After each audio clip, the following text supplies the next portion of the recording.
Olá, boa tarde. Juízes de todo o país estão na Bahia para debater as metas e sugestões para aperfeiçoar e valorizar a magistratura.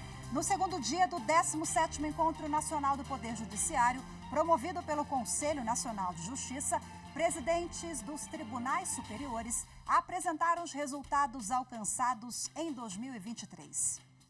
Eu sou Rafaela Vivas e esse é um dos destaques do Jornal da Justiça de hoje. Agora vamos aos demais. Suposta prática de rachadinha. Supremo Tribunal Federal autoriza a abertura de inquérito contra deputado André Janones.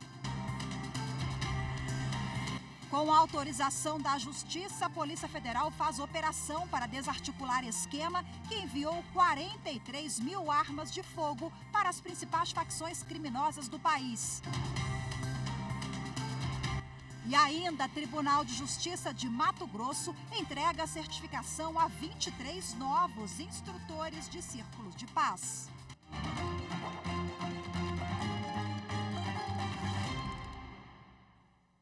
O presidente do Conselho Nacional de Justiça e do Supremo Tribunal Federal, ministro Luiz Roberto Barroso, entregou hoje o prêmio CNJ de Qualidade. A repórter Amanda Mustafa acompanhou de forma remota a cerimônia e ao vivo traz mais informações para a gente. Olá, Amanda, muito boa tarde para você. Oi, Rafaela, muito boa tarde para você, muito boa tarde para toda a nossa audiência. Olha, essa premiação que foi entregue nesta manhã em Salvador, Rafaela, ela é um reconhecimento a iniciativas que buscam melhorar a gestão, melhorar também o planejamento do judiciário com base nas metas aprovadas pelo CNJ para esse ano de 2023. Então, é muito importante, viu? Todo esse reconhecimento. A cerimônia foi bastante prestigiada. Diversos trabalhos dos tribunais de justiça receberam essa premiação, que foi dividida em diferentes categorias: estadual, federal, justiça militar, justiça eleitoral e tem ainda o prêmio Excelência. Essa entrega, ela marca esse segundo dia do 17º encontro que está acontecendo lá em Salvador, realizado pelo Conselho Nacional de Justiça. E hoje também os presidentes dos tribunais superiores, pela manhã, eles apresentaram um panorama do que foi feito nesse ano de 2023 e eles destacaram, Rafaela, os avanços, que foram obtidos pelos tribunais superiores com o uso da tecnologia artificial, com o uso da inteligência artificial. Esse foi o grande destaque. Inclusive, o ministro Luiz Roberto Barroso, ele falou também de projetos com a inteligência artificial e destacou o pacto que existe entre tribunais de todo o país para tornar a linguagem do judiciário mais acessível para a população. E também falou de uma outra iniciativa de um provão, de realizar um provão em todo o país para estimular o ingresso na magistratura. Quem acompanhou de perto e traz os detalhes para a gente, está lá, é o nosso repórter Marcos Murilo, direto de Salvador. Vamos acompanhar. O auditório do Centro de Convenções de Salvador ficou lotado na abertura do 17º Encontro Nacional do Poder Judiciário.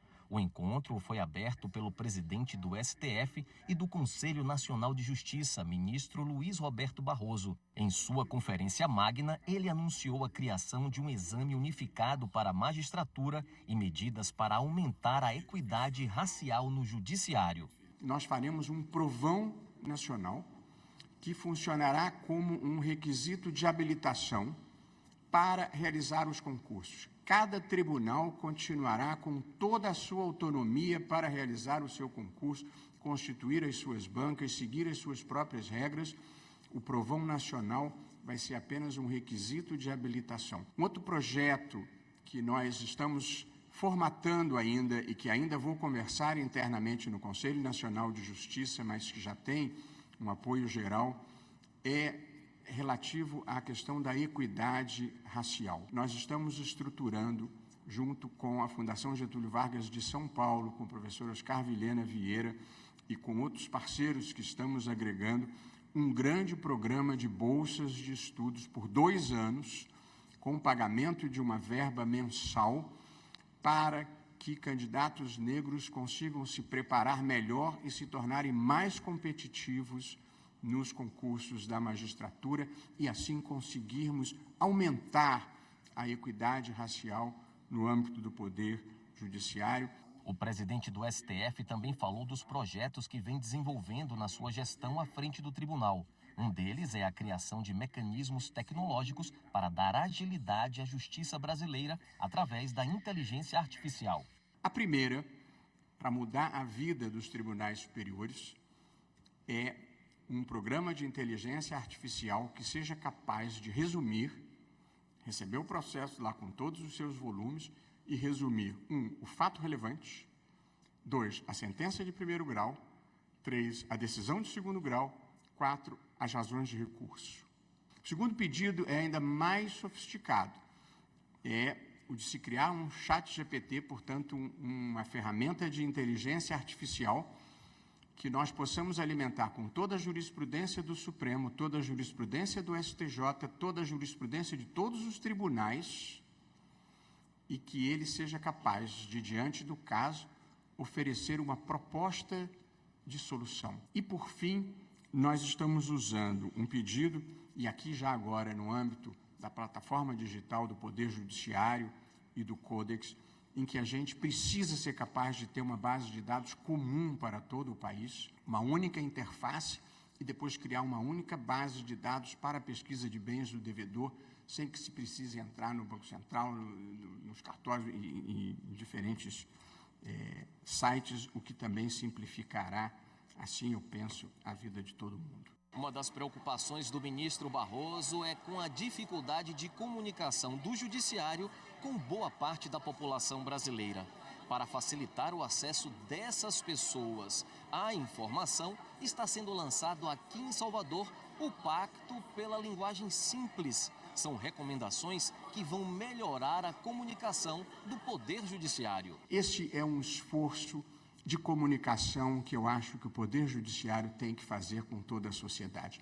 Na verdade, a linguagem codificada, a linguagem hermética, a linguagem inacessível, ela acaba sendo um instrumento de poder, um instrumento de exclusão daquelas pessoas que não dominam a chave daquele conhecimento e, portanto, não podem participar do debate.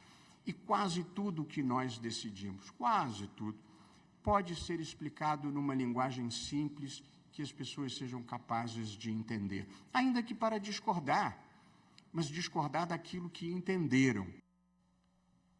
O ministro Luiz Fux, do Supremo Tribunal Federal, autorizou a abertura de inquérito contra o deputado federal André Janones, do Avante, de Minas Gerais, para investigar a suposta prática de rachadinha no gabinete do parlamentar.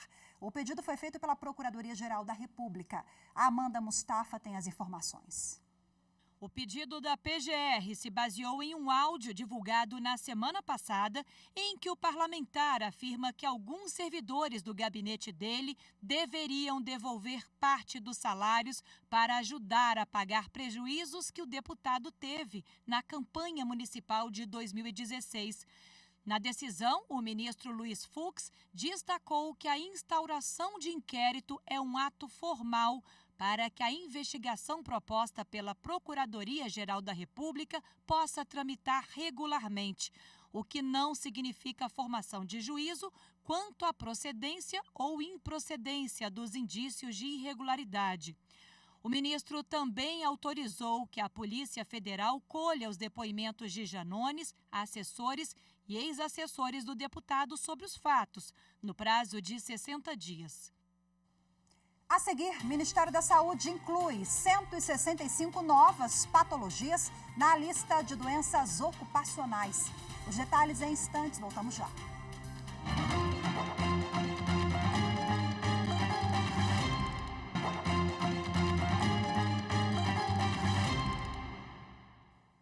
O Ministério da Saúde atualizou a lista de doenças ocupacionais. Foram incluídas 165 novas patologias que podem ser provocadas por situações no trabalho. O repórter Bruno Silveira traz para a gente agora os detalhes. Quando a pandemia de Covid-19 começou em 2020, a Cristina viu a rotina de trabalho entrar no olho do furacão. As demandas aumentaram, assim como a pressão. E tudo isso tentando lidar com um cenário inédito provocado pelo coronavírus. Com todas as coisas acontecendo ao mesmo tempo, a jornalista teve uma crise de burnout. Juntou tudo, todo o medo da pandemia com o volume de trabalho. Um dia eu tive uma crise de ansiedade, assim, entrei em pânico, me deu falta de ar, eu comecei a chorar, uma coisa compulsiva, achei que eu fosse morrer mesmo. E foi a partir daí que eu comecei a entender o que eu estava tendo, que era o burnout. Depois do susto, Cristina aprendeu a lidar com o ambiente profissional e hoje prioriza a saúde mental. O Ministério da Saúde atualizou a lista de doenças relacionadas ao trabalho no país, que existe desde 1999. São 165 novas patologias que foram apontadas como responsáveis por causar danos à integridade física ou mental do trabalhador, como burnout, depressão, Covid-19 e até alguns tipos de câncer. Também foi reconhecido que o uso de determinadas drogas, além do álcool, pode ser consequência de rotinas de trabalho. As mudanças possibilitam ao poder público planejar medidas de assistência e vigilância para prevenir essas doenças em ambientes de trabalho. Além disso, auditores fiscais também vão trabalhar em fiscalizações, favorecendo o acesso a benefícios previdenciários a trabalhadores urbanos e rurais, formais e informais, diagnosticados com as doenças ocupacionais listadas pelo Ministério da Saúde. Quem já passou por episódios de ansiedade e burnout, como a Cristina, comemora a visibilidade que o tema ganhou, derrubando o tabu que durou anos. É um desafio e é difícil, porque é algo que é muito recente ainda. Agora é que a gente está podendo falar mais sobre o assunto, sem ser tão estigmatizado. É verdade. Então, agora, para a gente falar mais sobre o assunto, eu recebo aqui no estúdio da TV Justiça o advogado que é especialista em Direito do Trabalho, Max André Santos. Doutor Max, boa tarde, seja bem-vindo. Muito obrigada pela sua presença. Boa tarde, Rafaela. É um prazer estar aqui. Quando a Cristina fala no finalzinho da reportagem que acompanhamos, né, esse tema, burnout, a saúde mental, realmente era um tabu, assim como essa lista, né, são 165 novas doenças ocupacionais, muitas que a gente já vinha percebendo no dia a dia do trabalhador e agora saiu essa lista. Isso é positivo? Isso. É muito positivo, Rafaela, porque o trabalhador, o empregado, ele agora está mais resguardado ainda, já que a maioria das perícias do INSS não há concessão de benefícios por não estarem nessa lista. Então, é uma lista que veio para proteger ainda mais o empregado. Essa lista tinha que estar ali atualizada, porque já são mais de 20 anos sem nenhuma atualização. Então, é um ponto positivo, sim. Agora, são doenças que foram adquiridas em virtude da atividade exercida pelo trabalhador, né? Como comprovar? Esse é um ponto sensível? É muito sensível. Para a gente que é advogado trabalhista, é uma questão muito cautelosa, porque comprovar esse nexo de causalidade, que é o que a gente chama no direito, né, que é a conduta, a doença em si e a relação que ela tem com o trabalho, é um obstáculo. E que, na maioria das vezes, demanda de uma perícia. Então, é realizada uma perícia ali, judicial, e aí comprovado que essa doença tem relação a, sim, a concessão de benefício, auxílio-doença, acidentário, enfim. Por exemplo, nessa lista de 165 novas doenças, está lá a Covid-19. Mas como o trabalhador vai conseguir comprovar que ele pegou a Covid no trabalho? É bem complicado, né? Já que é uma doença recente e tem essa comprovação, essa dificuldade que a gente tem e vê, visualiza. Muito vai depender da atividade, Rafaela, que esse trabalhador desempenha. Se ele tem contato com o público, né? Então, por exemplo, se é um serviço ali que demanda aquele contato, aquele atendimento ao público, se não é, né? Se ele fica em um escritório, então tem essa particularidade ali, tudo vai depender da análise do caso mesmo. E quais são os documentos? São laudos, médicos, prova testemunhal, tudo isso? Isso, tudo isso. Além da perícia. Então, a perícia é muito importante. O papel do perito é esse. Então, numa eventual ação judicial, ele vai fazer a perícia com esse empregado e com o resultado da perícia e com o livre convencimento do juiz, através daquelas provas no processo, o juiz vai dizer que, de fato, aquela doença, sim, tem relação com o trabalho ou não, se não tem relação com o trabalho. E entre as doenças ocupacionais que figuram hoje entre as mais comuns entre os trabalhadores, nós temos pelo menos o topo do ranking? Tem sim. A gente tem as 5 principais doenças, a gente tem aí a LER, doenças de transtornos mentais, né, que infelizmente a pandemia tem resultado muito nisso. Então, ansiedade, depressão, burnout, que a gente viu na matéria, né? Então, são doenças ali que demandam mais, se fisicamente falando, mais esforços repetitivos, então movimentações repetitivas, e também não pode deixar de falar dos transtornos mentais que existem também. Agora, o trabalhador que é afastado em virtude de uma doença ocupacional, uma doença do trabalho, ele tem estabilidade quando volta e é um pouco diferente em relação até recolhimento, né? Sim, justamente. O empregado, quando ele é afastado pelo INSS com auxílio doença acidentário, ele goza de estabilidade de 12 meses na sua volta, após o afastamento. Durante esse auxílio doença acidentário, a empresa continua fazendo recolhimento, por exemplo, do FGTS, o que é diferente no auxílio doença comum. No auxílio doença comum, onde aquele afastamento não tem nenhuma relação com o trabalho, esse empregado, na sua volta, ele pode ser demitido sem justa causa e não há recolhimento do FGTS, por exemplo, durante essa concessão do auxílio doença comum. Bom, as doenças mentais, digamos assim, né, o burnout, ansiedade, o mal do século, a depressão, né? Geralmente o trabalhador dá sinais. O senhor acha que falta uma fiscalização mais efetiva dos auditores fiscais, no âmbito trabalhista, né, do Ministério Público do Trabalho, enfim, para verificar as condições em que aquele trabalhador está exercendo a atividade? Sim, acima disso, demanda, né? A demanda, então, assim, é muito grande, a gente tem muitas empresas e o quadro de pessoal é bem baixo, abaixo. Só que, acima disso, Rafael, acho que eu queria pontuar mesmo que as empresas, ela tem que ter esse olhar mais atento, né? Então, ela tem que ter uma boa gestão de pessoas. Eu costumo falar para os meus clientes que a principal matéria-prima de uma empresa é as pessoas, né? É os colaboradores, porque é ele que vai gerar o resultado, o lucro que é almejado pelos empresários. Então, se você não tem uma boa gestão de pessoas, né? Então, só tende a ter malefícios ali, seja no atendimento com o cliente, no número até de faturamento da sua empresa. Então, um olhar mais atento, mais empático para as pessoas ali, o caminho, diríamos assim. Maravilha, muito obrigada. Com essa reflexão, a gente termina a entrevista. Eu agradeço demais pela sua participação, doutor Max. Boa tarde para o senhor. Boa tarde, é um prazer estar aqui. A seguir, Tribunal de Justiça de Mato Grosso entrega a certificação a 23 novos instrutores de círculos de paz. Os detalhes em instantes, voltamos já.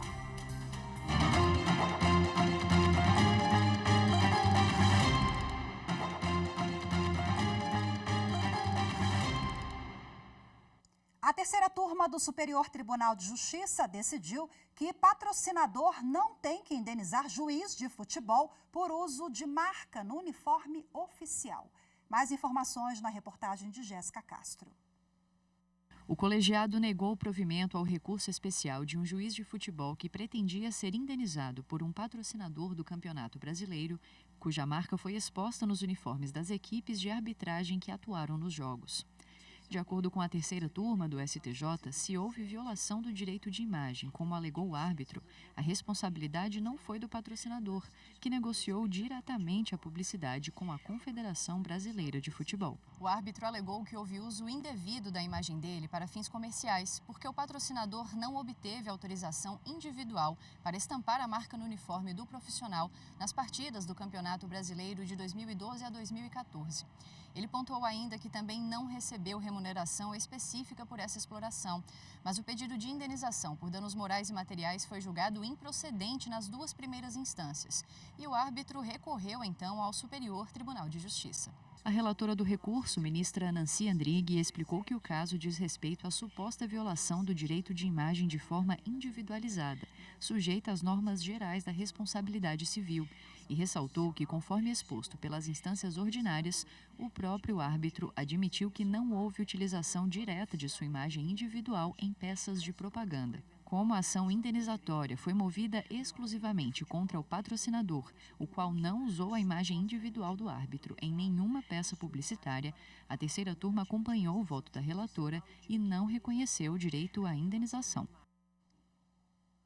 A Polícia Federal deflagrou nesta terça-feira uma operação autorizada pela Justiça para desarticular um esquema que enviou 43 mil armas de fogo para as principais facções criminosas do país.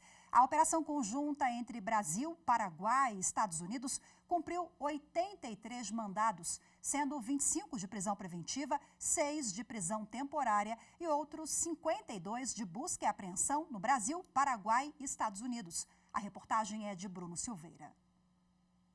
Foram apreendidos dólares, relógios, celulares, carros e uma grande quantidade de armas de fogo. As investigações começaram em 2020 com a apreensão de 3 pistolas na Bahia, que levaram à identificação de Diego Dirizio, empresário argentino que atua no Paraguai como o maior contrabandista de armas da América do Sul. Segundo a Polícia Federal, a empresa de Dirizio importava pistolas, revólveres, metralhadoras e fuzis de países europeus e redistribuía às facções brasileiras. O esquema envolvia ainda empresas de fachada e doleiros no Paraguai e nos Estados Unidos da América. Em quase 4 anos, o grupo suspeito movimentou mais de 1,2 bilhões de reais, entregando aos chefes das maiores organizações criminosas do país, PCC e Comando Vermelho, cerca de 43 mil armas de fogo. Até o momento, 19 pessoas foram presas e a Justiça determinou que os investigados que estiverem no exterior sejam incluídos na lista vermelha da Interpol e que, se forem presos, sejam extraditados para o Brasil. O Tribunal de Justiça de Mato Grosso entregou certificado a 23 novos instrutores de círculos de construção de paz. Engajados em semear a paz e fortalecer a justiça, agora eles podem formar novos facilitadores em todo o estado. A reportagem é de Eli Cristina Azevedo. O Poder Judiciário de Mato Grosso passa a contar com 23 novos instrutores de círculos de construção de paz que vão fomentar a política de pacificação social no estado. Os certificados foram entregues pela presidente do Tribunal de Justiça e pela diretora-geral do TJMT durante solenidade na Escola Superior da Magistratura. A presidente da Corte Estadual ressaltou a autonomia do núcleo gestor da Justiça Restaurativa, que agora tem o próprio corpo de professores.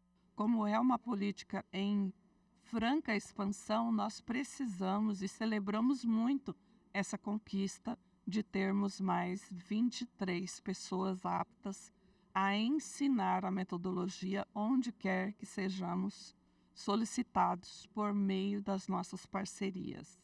Magistrados, servidores e profissionais credenciados participaram da capacitação iniciada em fevereiro.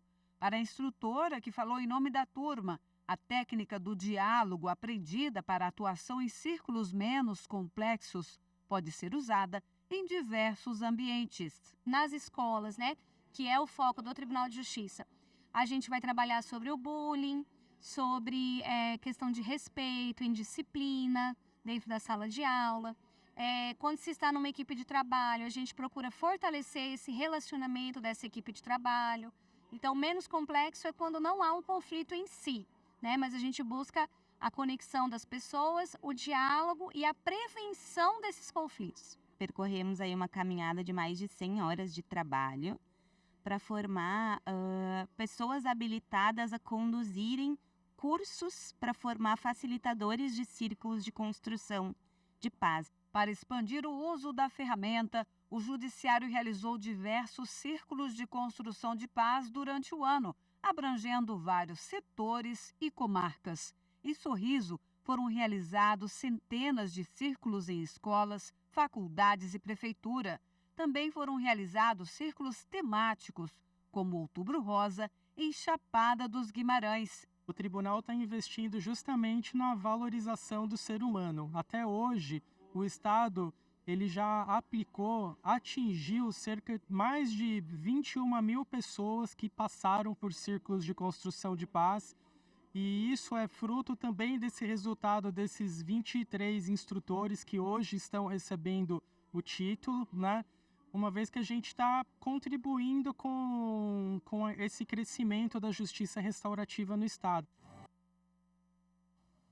E hoje ficamos por aqui. Muito obrigada pela sua companhia. Ótima tarde. Até amanhã. Tchau, tchau.